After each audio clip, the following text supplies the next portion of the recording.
There's one specific kind of guilt that doesn't have a name yet. You finish writing a letter, an essay, or code. The result is good, objectively better than what you could have written alone.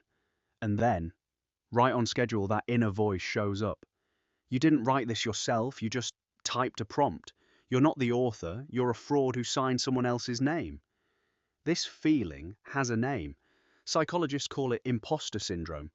But this version of it, the neural network version, may be the largest crisis of thinking of our decade. Hundreds of millions of people use AI to think more effectively and feel like criminals while doing it. Today, we're going to break this guilt down, piece by piece. And by the end of this video, you'll understand this guilt was never a problem. It's the main proof that you're evolving. Imposter syndrome was first described in 1978, when successful people were secretly convinced they were frauds about to be exposed. Back then, the fear was about competence. Today, in the age of AI, the fear has mutated. The question is no longer, am I good enough? The question is, am I even real? Here's how the mechanism works. When you struggle to find an idea yourself, your brain registers that effort. Struggle gets equated with ownership. But when a finished answer appears on the screen in 2 seconds, your brain has no effort to attach that feeling of authorship to, so it defaults to suspicion. Scientists call this cognitive offloading, delegating a mental task to an external tool. And critically, there's nothing new about this. Humanity has been doing it since the first notch was carved into a bone to count a flock of sheep. Writing offloaded our memory.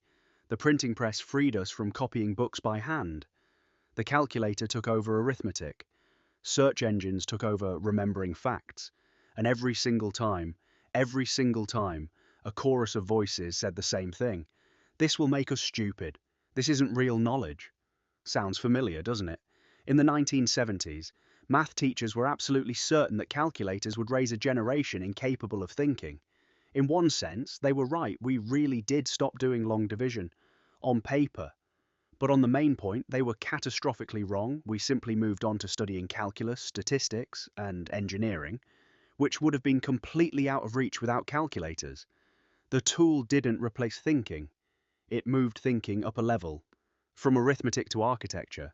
So if you've felt this guilt, this feeling of being a cheater, you're fine.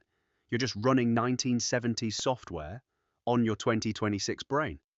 The bug isn't in you, it's in the framework you're judging yourself by. But here's what nobody tells you about imposter feelings. They're measuring entirely the wrong thing. Imposter guilt is built on the assumption, did I personally write every word? But that was never actually the main criterion, not in school, not at work. The real skill was always judgment, the ability to... The text cuts off here, the original ends mid-sentence on umenia, divided by the ability to. Want me to keep going if you have the rest of the source, or should I just flag the cutoff and leave it as is?